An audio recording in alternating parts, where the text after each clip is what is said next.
Hallo zusammen und willkommen zu diesem Video. Ja, ich habe es getan. Ich habe mir einen Nikon-Kamera gekauft. Ich habe sie ja schon im letzten Jahr gekauft und bei Instagram auch schon den ein oder anderen Post dazu gemacht. Und viele von euch haben mich mit Entsetzen angeschrieben und haben gesagt, Rico, warum wechselst du denn jetzt zu Nikon? Du hast doch sonst immer mit Canon fotografiert, du schwörst doch auf Canon. Wie kommst du denn jetzt dazu, dir eine Nikon zu kaufen und dann auch noch die Nikon ZFC? Ihr Lieben, genau darum soll es im Video gehen, warum ich mir, obwohl ich trotzdem weiterhin mit Canon fotografiere, dennoch die Nikon ZFC gekauft habe und für wen sie vor allem interessant sein dürfte, selbst systemübergreifend. All das zeige ich euch in diesem Video.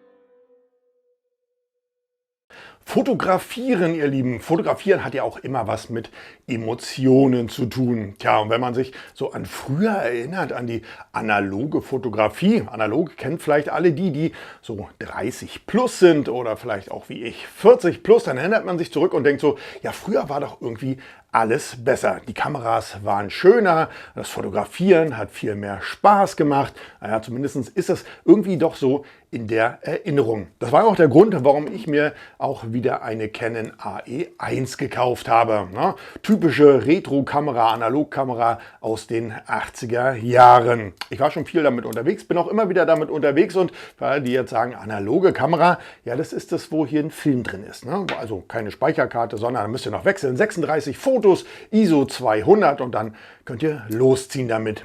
Ich muss auch ganz ehrlich sagen, wenn ich im Gegensatz zum Beispiel zur APS-C hier die M50 von Canon und selbst zu meiner Canon R ist die AE1 doch irgendwie schön. Sie ist schön, sie hat eine ganz andere Haptik, wenn man das Ganze anfasst. Es ist wesentlich weniger Plastik verbaut, das Ganze hat ein bisschen mehr Gewicht und ja, es ist eigentlich irgendwie, es macht Spaß damit zu fotografieren.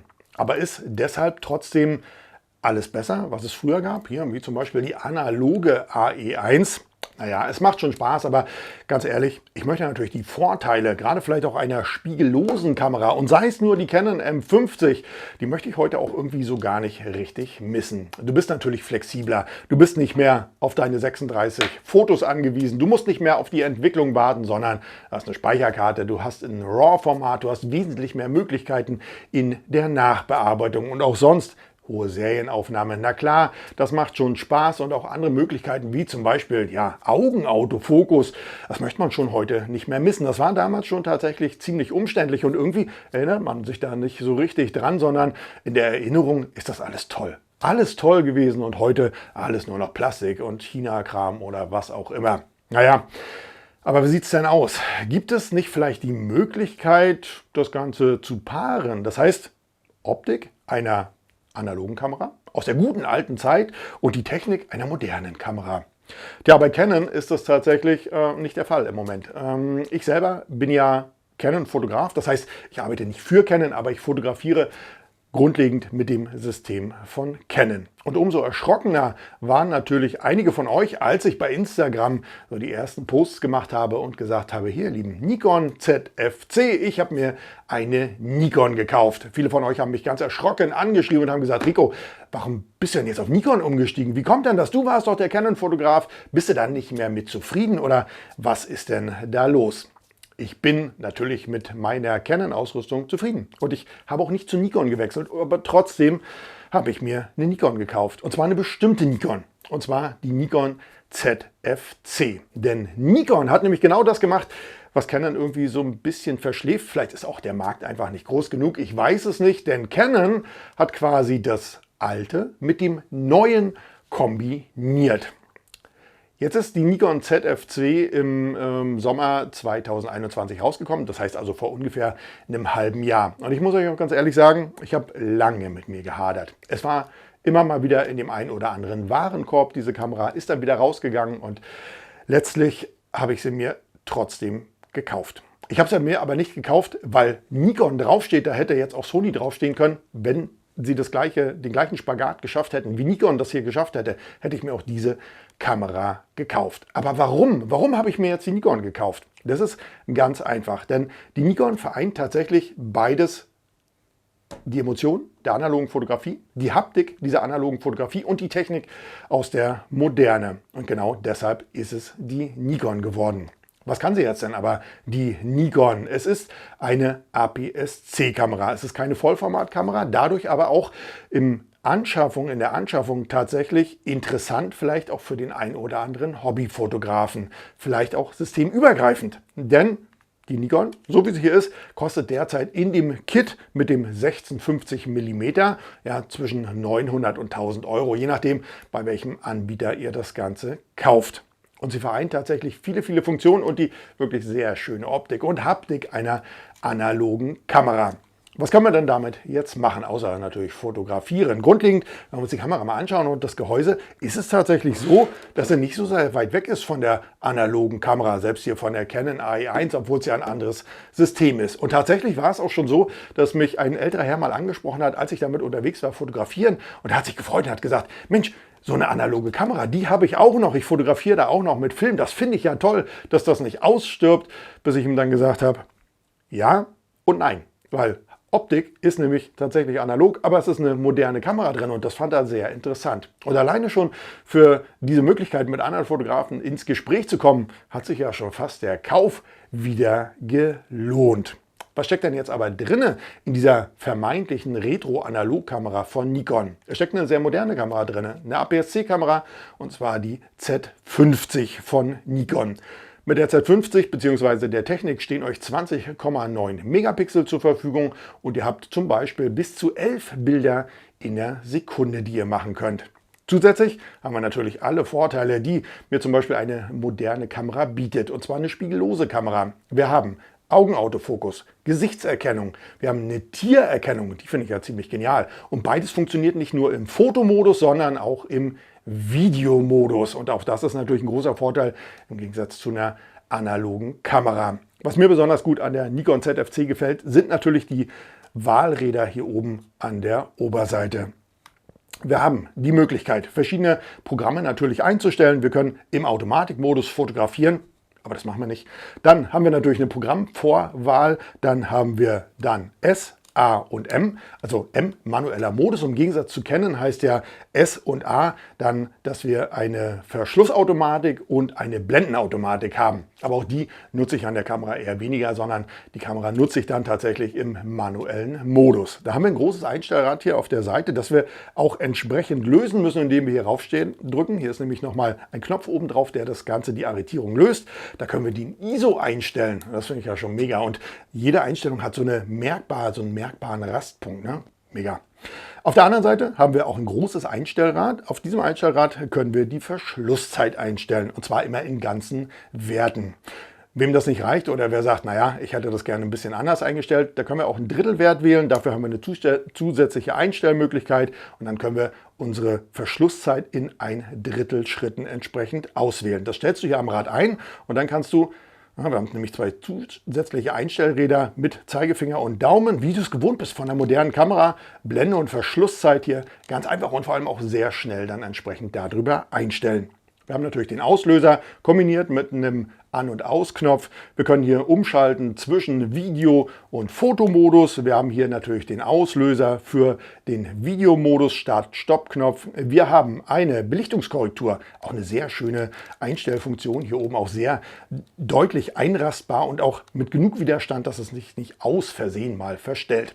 Was ich ein cooles Gimmick finde, ist diese wirklich sehr, sehr kleine Displayanzeige hier oben. Die erinnert mich nämlich an meine Fotoanzeige, wie viele Filme sind denn noch drauf hier in dem Film, der hier drin liegt in meiner analogen Kamera. Hier ist nämlich so ein kleines Blickfenster und dieses Blickfenster hat man tatsächlich durch ein kleines Display quasi ersetzt und hier wird mir dann die aktuell gewählte Blende angezeigt. Das Ganze wirklich in einer sehr, sehr schönen analogen Optik. Ihr merkt schon, ich freue mich wirklich über diese Kamera, ne, weil sie macht wirklich auch Spaß, wenn man sie in der Hand hat. Die ganze Optik, auch wenn man es umdreht und das Display, was es ja hier hinten gibt, wenn man das eingeklappt hat, unterstützt das natürlich diese analoge Optik. Das Display kannst du natürlich ausklappen und entsprechend einklappen und dann ist es wieder eine moderne Kamera. Wir machen sie mal an, dann seht ihr es hier hinten, wir haben ein vollständiges Display und zwar ein vollständiges Touch-Display, ihr Lieben. Ein vollständiges Touch-Display, das ich nämlich nicht nur klappen, sondern auch drehen und schwenken kann. Ihr seht's, ich kann mich auch selber damit sehen und so ist es eben nicht so weit weg gewesen, auch von meiner Canon mit einem klapp- und schwenkbaren Display. Auch das vollständige Touch-Display fand ich gut. Es gibt ein Quick-Menü, du findest dich sehr, sehr schnell zurecht, musst dich nicht durch irgendwelche Untermenüs erstmal durchquälen. Wirklich gut gelöst von Nikon. Zusätzlich zur Fotofunktion, die ich sehr gut finde an der Kamera, vor allem kannst du switchen. Du kannst ja natürlich alle analogen Einstellungen vornehmen, wenn du Zeit hast. Du bist im Urlaub, hast Zeit, möchtest mit der Kamera, die wirklich sehr handlich und dadurch auch praktisch natürlich für den Urlaub ist, möchtest du das mal alles wieder ausprobieren. Wie gut ist denn dein Kenntnis noch über das Belichtungsdreieck? Passt es so, wie du das alles eingestellt hast? Oder du hast den Moment, wo du sagst, oh, jetzt muss mal schnell gehen. Dann schaltest du das Ganze um in entsprechend den manuellen Modus oder auch in Halbautomatik und kannst dann durch die Drehräder hier auch schnell mal eine Einstellung vornehmen. Und das passt dann tatsächlich auch mit dem Fotografieren. Das heißt, eigentlich ja sowohl für einen Anfänger als auch für einen Fortgeschrittenen super geeignet. Zusätzlich können wir natürlich auch filmen mit der Kamera und das ist natürlich auch ein ausschlaggebender Punkt gewesen. Wir können damit filmen und zwar 4K mit 30 Frames und Full HD bis zu 120 Frames, also auch schöne Zeitlupenaufnahmen. Zusätzlich haben wir eine Bluetooth-Verbindung auch mit der Kamera. Das heißt, wir können unsere Kamera auch mit einer entsprechenden Kamera-App zum Beispiel auf dem Smartphone verbinden und unsere Fotos im Urlaub gleich raufziehen aufs Smartphone und teilen, zum Beispiel bei Instagram. Eine schöne Funktion neben der natürlich Gesichtserkennung, Augenerkennung und Tiererkennung. Fand ich sehr gut. Ich habe auch meinen Hund natürlich damit schon fotografiert. Finde ich die Möglichkeit, die Vlogging-Möglichkeit, die diese Kamera nämlich hat. Denn mit dem Objektiv hier 16-50 mm, wenn wir das Ganze umrechnen aufs Vollformat, Nikon hat ja einen Crop-Faktor von 1,5, sind wir ungefähr so bei 24-70. Also eine schöne Brennweite. Nicht nur um draußen die Landschaft zu fotografieren, sondern du kannst auch damit Porträts und auch gut Videos natürlich filmen. So, eine Funktion, die mir sehr gut gefällt, ist, wenn ich umschalte in den Videomodus und ich drehe mein Display um und drücke dann auf Aufnahme und das Ganze zeige ich euch mal. Dafür müssen wir natürlich erstmal das Objektiv entkoppeln und ich gehe dann hier rüber. Das heißt, wir machen es nochmal, ich drehe es mal um und jetzt klappe ich das Ganze ein.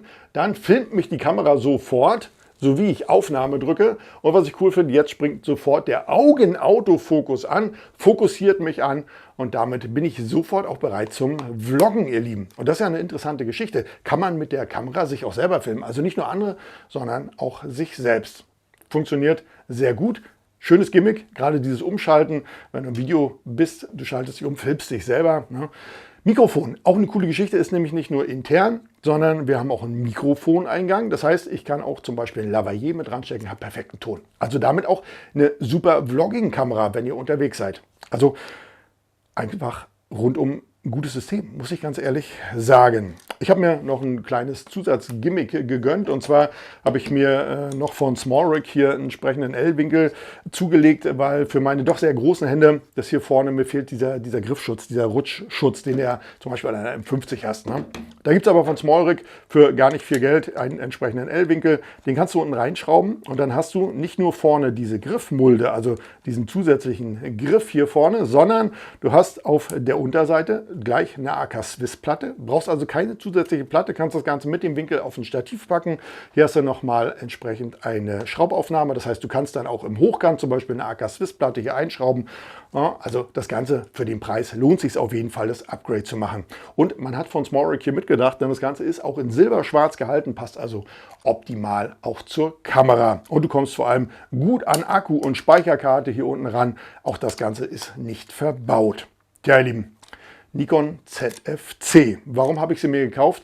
Ich glaube, es sollte deutlich geworden sein. Die Nikon ZF-C ist tatsächlich ein guter Spagat zwischen analoger Optik und moderner Technik.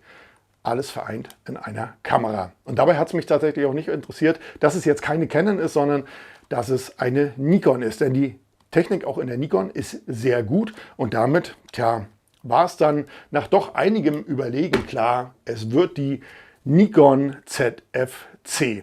Jetzt muss man natürlich auch dazu sagen, wer sich überlegt, die Kamera zu kaufen, das ist so ähnlich eine Kaufentscheidung, wenn du überlegst, dir vielleicht einen Oldtimer zu kaufen. Brauchst du den unbedingt, wenn du schon ein alltagstaugliches Auto hast? Nein. Kaufst du ihn dir trotzdem? Ja, denn er ist schön und man kommt trotzdem von A nach B. und die Leute gucken, was hat der für eine Kamera? Die sieht ja toll aus. So habe ich es zumindest erlebt. Und deshalb muss ich ganz ehrlich sagen, habe ich den Kauf der Nikon nicht bereut. Ich bin gerne damit unterwegs und was für mich auch natürlich ausschlaggebend ist, ich kann damit sogar mit Filtern fotografieren. Denn bei dem Filterdurchmesser, den das Kit-Objektiv hier hat, brauche ich zwar kein 100er-System, aber ich komme gut mit einem 75er, zum Beispiel den K75 von Case zurecht. Das heißt, selbst auf die Fotografie in der Landschaft mit Filtern muss ich an der Kamera nicht verzichten. Und damit ist es tatsächlich eine gute Kamera für alle Lebenssituationen. Und sie hat sogar noch eine wirklich sehr, sehr schöne, ansprechende Optik. Tja, ihr Lieben, ich hoffe, das hat euch jetzt erklärt, warum habe ich mir systemübergreifend, und ich bin nicht zu Nikon gewechselt, trotzdem die Nikon ZF-C gekauft. Ich glaube, vielen von euch juckt es auch so ein bisschen in den Finger und sagt, Mensch, und wenn ich sie mir nur in den Schrank stelle, egal. Sie ist einfach schön und sie vereint natürlich auch Schönheit mit moderner Technik, ihr Lieben. So einfach ist es. Ja, und da wurde ich dann früher oder später schwach und habe mir genau aus dem Grund die Nikon ZF-C gekauft. Vielleicht hat ja einer von euch genau diese Kaufentscheidung auch getroffen. Dann schreibt mir doch mal unten in die Kommentare, hast du dir vielleicht sogar ja auch systemübergreifend auch die Nikon ZF-C gekauft? Warum hast du dir gekauft? Was war deine Kaufentscheidung? Fandest du auch gerade diesen Spagat zwischen analoger Optik und moderner Technik so interessant? Oder bist du sowieso bei Nikon und hast gesagt, naja gut, das ist jetzt auch eher so ein Sammlerstück vielleicht auch. Und genau deshalb habe ich es mir gekauft. Ansonsten, ihr Lieben, wenn euch das Video gefallen hat und ihr habt es noch nicht getan, lasst mir jetzt gerne einen Daumen hoch da. Und wenn wir uns in einem meiner neuen Videos wiedersehen wollen, dann abonniert doch gerne meinen Kanal. In diesem Sinne, bis dahin.